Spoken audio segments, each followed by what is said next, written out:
Whether working in a village, fighting abroad, or simply tending a field, life in the Middle Ages was extremely dangerous, to say the least. If you lived in a medieval city, you were particularly susceptible to afflictions, resulting from a lack of hygiene, poor sanitation, and overcrowding. So, today we're going to take a look at all the afflictions you might catch if you lived in a medieval city. But before we get started, be sure to subscribe to the Weird History channel. After that, leave a comment and let us know what other medieval hygiene topics you would like to hear about. Okay, time to spray some Lysol on that suit of armor, because we're going in.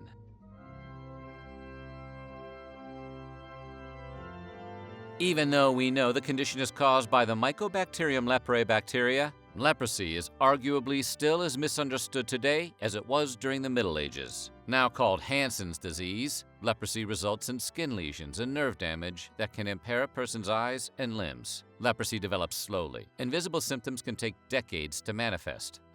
Like a Guns N' Roses album. Leprosy was common in both the Byzantine Empire and Western Europe from the 12th century forward, often transferred by pilgrims and crusaders. Leper hospitals were established outside of town centers during the 12th century in France and the Low Countries. Facilities tasked to solely care for lepers were known as leprosaria or leprosariums and fell under the charitable auspices of the church. While it was really the social class of the leper that dictated their overall reception, most lepers were shunned and cast out of cities, towns, and villages. In other words, they were treated like lepers. Oh, so that's where the phrase comes from. Lepers were also refused burial alongside non-lepers, thanks to an Old Testament passage in Leviticus, which strenuously made the point that lepers were unclean and should live in isolation. The Black Plague, a general term for the 3 different types of plague caused by the Yersinia pestis bacteria, spread from Asia into Europe during the mid-14th century, resulting in millions of casualties in the process, and some decidedly metal artwork. In addition to its effects on the population, the plague turned generations of medieval artists into real edgelords. Most commonly spread by infected fleas carried on cargo ships, the plague affected one's lymphatic system, causing swelling and discoloration of the areas around the lymph nodes, known as buboes. Other symptoms included fever, vomiting, body aches, and, more than 50% of the time, death. Everyone was terrified by the plague. According to one eyewitness, one citizen avoided another. Hardly any neighbor troubled about others. Relatives never, or hardly ever, visited each other. A reason to avoid your neighbors and extended family? It's not all downside. But as Weird History fans might recall from our episode about body collectors during the Black Plague, people were so terrified of catching the disease that some of them would literally abandon their children in the street if they got infected. That's a pretty harsh time out. And those streets were piled with corpses of plague victims because the cemeteries quickly ran out of room. Even the ones that still had room were forced to dig huge trenches and bury plague victims in communal graves by the hundreds. It's a medieval experience we're glad they left out of your dinner at medieval times.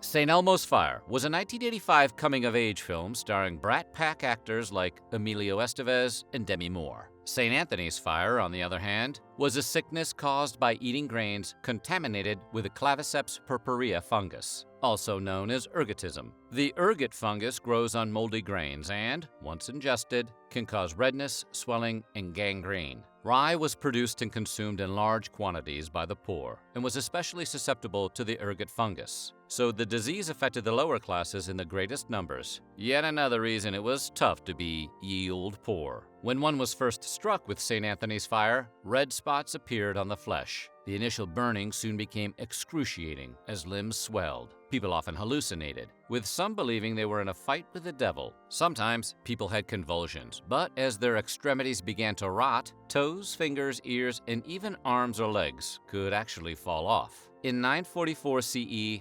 40,000 people in France perished from St. Anthony's Fire, and monastic hospitals were built throughout Europe to treat victims.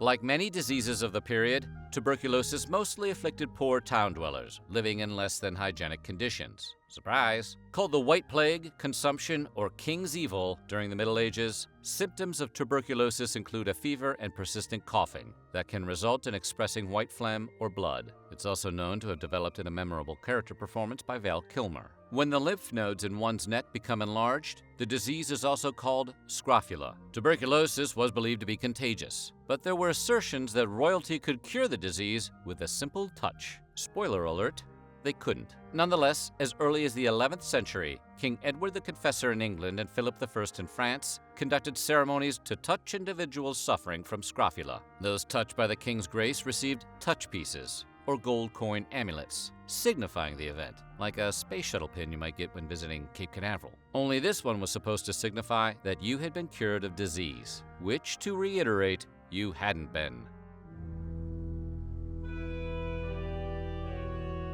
Also known as the flux, dysentery was endemic during the Middle Ages, common in medieval towns, cities, villages, monasteries, and among groups of soldiers. The flux, more like, you better give that toilet a courtesy flux. Am I right? Flux, like it flux a toilet. It sounds like flush a toilet.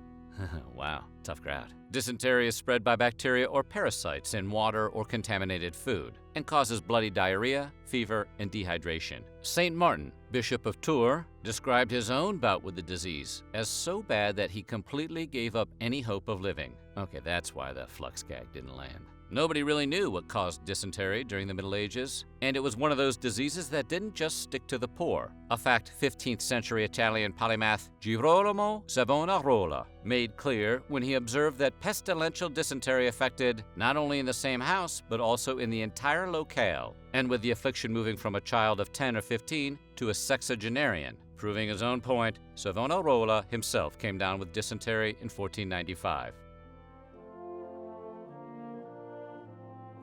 Just like many college dorms, communal living during the Middle Ages all but encouraged the transmission of disease and infection. In medieval hospitals, infection was common due to a lack of cleanliness. Patients often suffered due to the prevailing laudable pus theory believed by physicians at the time, which held that pus was a good sign and necessary for healing. If pus didn't appear, a doctor might find ways to produce it by digging at the damaged area or finding another way to produce an abscess, which is a very liberal interpretation of doing no harm. Luckily, not all doctors favored gouging new infections into their patients. Henri de Mondeville, a 13th and 14th century French surgeon, advocated for cleanliness and the closing of gashes and cuts, as opposed to letting them openly fester. It seems like common sense to us now.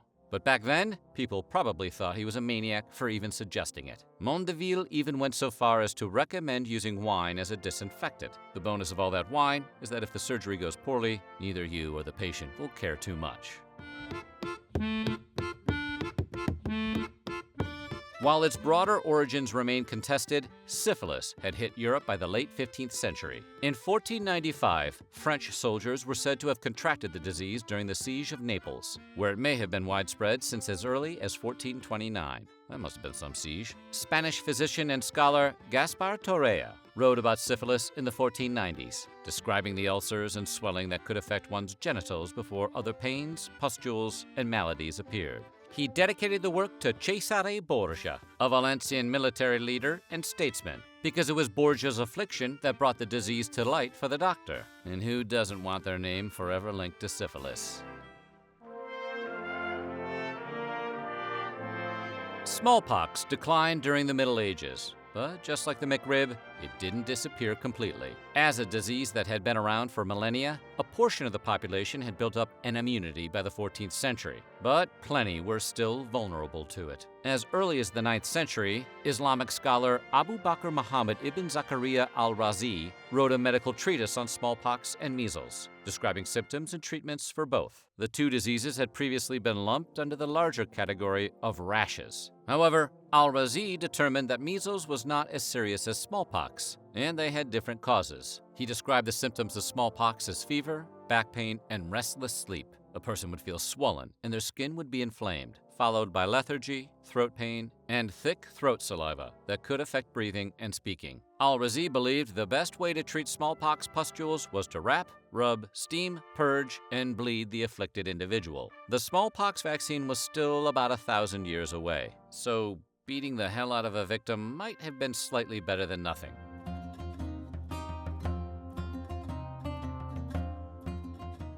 There were a lot of diseases that could shorten one's life during the Middle Ages, and sadly, infants and children were particularly vulnerable. Whooping cough and diphtheria were prevalent among the young, especially in towns and cities. And just like today, kids were incredibly efficient at catching and spreading infections. In Scotland, the remains from one Aberdeen cemetery revealed 53% of the buried individuals were under the age of 6, while in Linlithgow, that number was 58%. Some historians estimate infant mortality during the Middle Ages was as high as 30 to 50%, while others believe 20% is a more accurate figure. That said, it's difficult to get a clear assessment of stillborns and infant mortality. Infants' bones decay more quickly than their adult counterparts, and if an infant was not baptized prior to burial, he or she would not have been buried in a Christian cemetery. They were given the same burial rights as an old VCR. Diseases were not the only causes of infant mortality. Iron deficiency, often the result of extended breastfeeding, was common. This could contribute to poor health for women and their children alike, just in case you thought the Middle Ages were a little too easy on them. Any unexplained ailments, and even some that could be explained, were usually attributed to unbalanced humors. You see, medieval physicians sought to balance what were known as the 4 humors: blood, phlegm, choler, and melancholy. Previous lineups included David Lee Roth and Gary Cherone, but they had artistic differences with phlegm. These humors were believed to have physical qualities that influenced the mind and body, and when one was out of balance, it led to disease. The principle dated all the way back to Greek medicine, and the treatment called for methods to bring about equilibrium. Diet, climate, exercise, herbal remedies, purges, and bloodletting were all things that could be used to rebalance humors, or so it was believed. The humors corresponded to different seasons, making their seasonal importance that much more acute. And balancing one's humors could be preventative or therapeutic. Bloodletting, for example, could be carried out according to a regular schedule, although we feel that kind of treatment needs to be a surprise, like an intervention or a felony arrest. As far as treatment, bloodletting was used for everything from the bubonic plague to gout. Once clergymen were prohibited from participating in bloodletting in 1163, professional barber surgeons began bleeding people instead. That's like going to Great Clips for a trim and a bleed. Yeah, give me a number 2 on the sides. Get a nice fade going. Oh, and go ahead and open a vein while you're back there. So what do you think? Which medieval affliction would you dread the most? Let us know in the comments below, and while you're at it, check out some of these other videos from our weird history.